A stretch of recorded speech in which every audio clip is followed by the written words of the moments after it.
Marcus Hayes wiped down the counter for the third time that evening, his calloused hands moving in practice circles across the worn Formica surface. The fluorescent lights of Hayes' diner hummed their familiar tune, casting harsh shadows across the empty booths.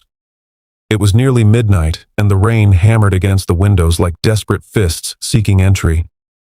He should have closed an hour ago, but something kept him there, polishing the same spot over and over. Maybe it was the memory of his own daughter, Emma, who'd be turning 16 next month. Or maybe it was just the loneliness that crept in when the diner fell silent. The bell above the door chimed, startling him from his thoughts.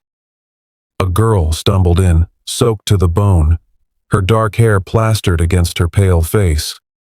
She couldn't have been more than 15, wearing a thin jacket that did nothing against the November cold. Her sneakers squeaked against the linoleum as she stood frozen in the doorway, looking like a cornered animal deciding whether to run or trust. Marcus recognized that look.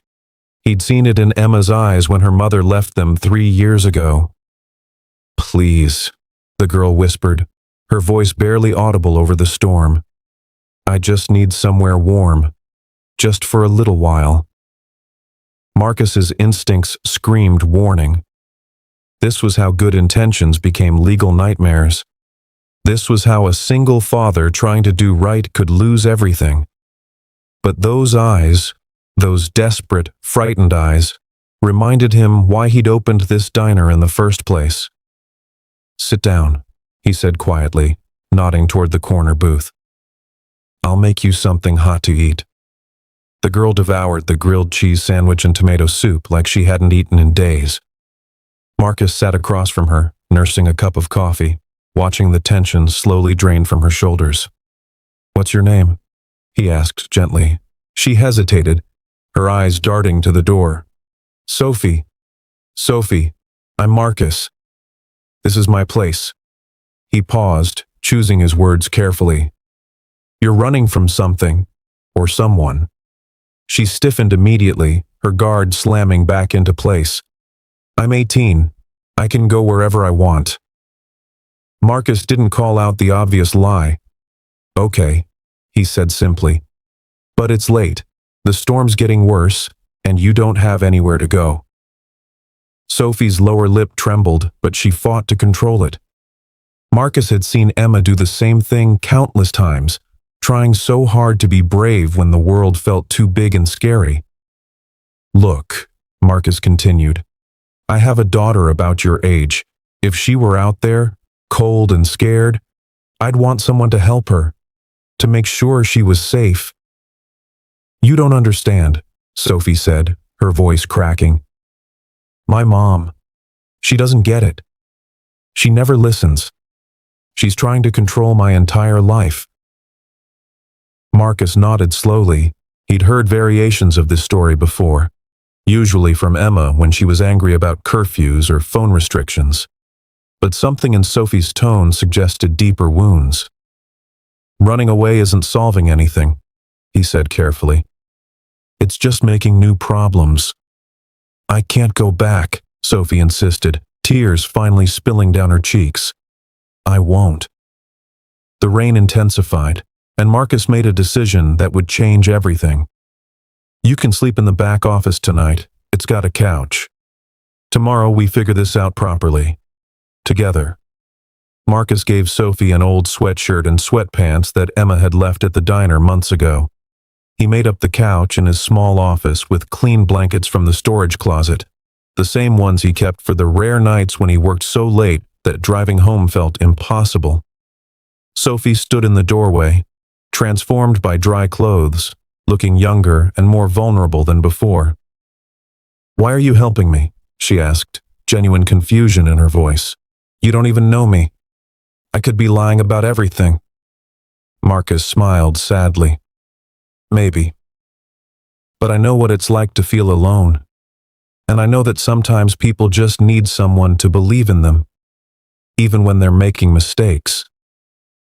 He locked up the diner, leaving Sophie in the office with the door unlocked, a gesture of trust he hoped she'd understand. As he drove through the rain-slicked streets toward his small house, his phone rang. Emma's name flashed on the screen. "Hey, sweetheart," he answered. "Dad, I know it's late, but Jenna's mom said I could sleep over. Is that okay?" Marcus felt a pang in his chest. His daughter, safe and asking permission. Sophie, alone and afraid somewhere out there before she found his diner.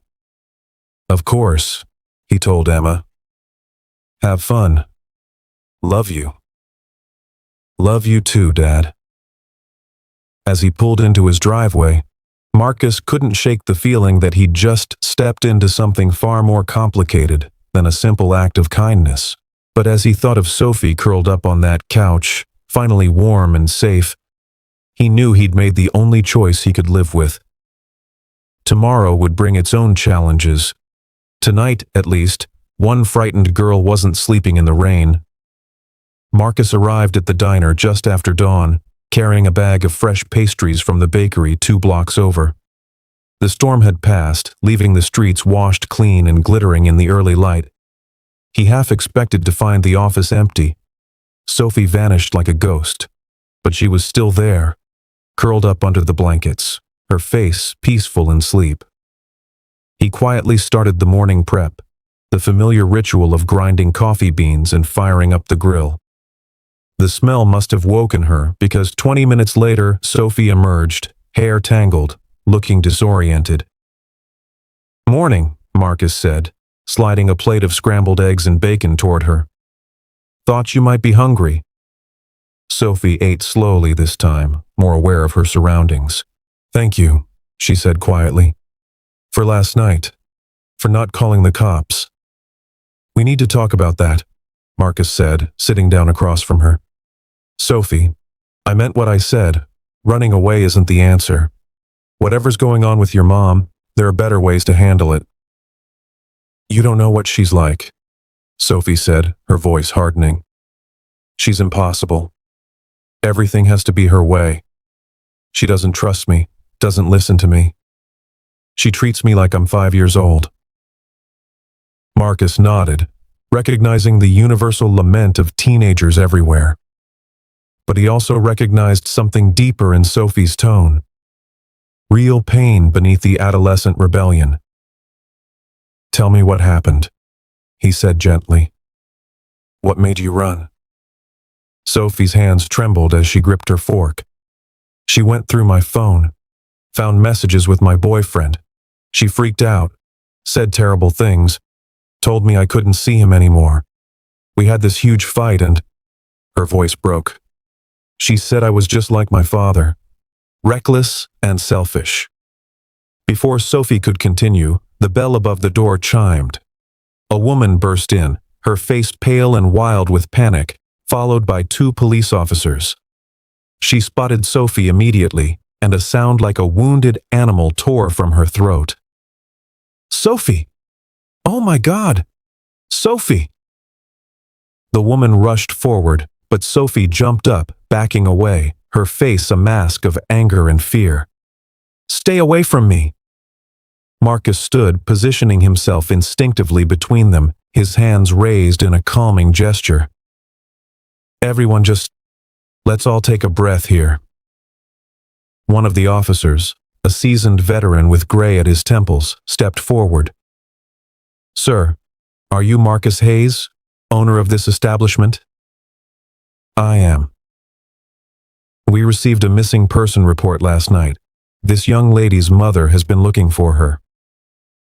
The woman, Sophie's mother, was crying now, mascara streaking down her face. She looked exhausted, like she'd been up all night. "How could you?" she said to Marcus, her voice shaking with rage and relief. "How could you keep her here and not call anyone? Do you have any idea what I've been through?" Marcus felt the situation spiraling. In his mind's eye, he could see his carefully constructed life. His diner, his reputation, his relationship with Emma, all of it crumbling. He'd broken the law by harboring a runaway minor. He'd exposed himself to accusations he didn't want to think about. "Ma'am, I understand you're upset," Marcus began. upset. Sophie's mother laughed bitterly. My 15-year-old daughter has been missing for 12 hours, and you gave her a place to hide from me. What were you thinking? Sophie's voice cut through the tension. He was being kind, Mom. Something you haven't been in forever. The second officer, younger and quieter, spoke up. Let's everybody sit down and talk this through calmly. They moved to a large booth, an awkward assembly of anger, fear, and misunderstanding.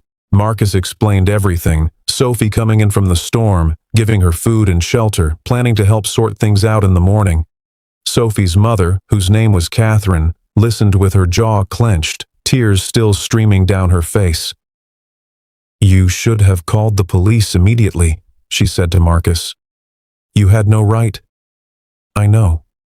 Marcus interrupted softly. You're absolutely right. I should have. But I also saw a scared kid who needed help, and I couldn't just turn her away. Catherine turned to her daughter. Do you have any idea what you put me through? I thought... Her voice broke. I thought something terrible had happened to you. When I couldn't find you, when you wouldn't answer your phone. My phone died, Sophie said quietly, some of the anger draining from her voice. The older officer looked at Marcus. Mr. Hayes, technically you violated several laws here. Harboring a minor, failure to report. I understand, Marcus said. Do what you need to do. Catherine surprised everyone. No, she said, wiping her eyes. He kept her safe. That's what matters. She looked at Marcus, really looked at him for the first time. You have a daughter? Marcus nodded. 16 next month. Then you understand, Catherine said, her voice raw. You understand what it's like to be terrified of losing them, to watch them growing up and pulling away and not knowing how to hold on without pushing them further. Sophie was crying now too. Mom, you can't control everything. I know, Catherine said, reaching across the table. This time, Sophie didn't pull away. I know, baby. I'm just so scared of you getting hurt. The officers exchanged glances. The older one spoke. I'm going to recommend we close this with a warning. Mr. Hayes, don't make this a habit.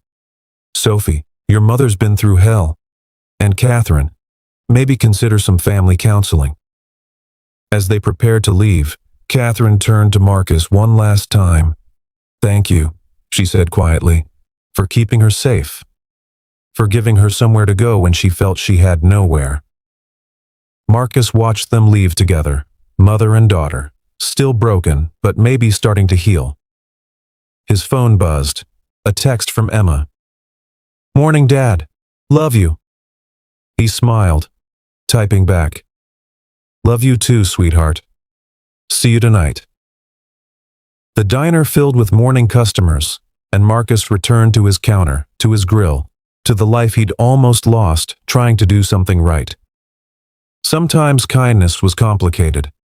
Sometimes helping meant taking risks.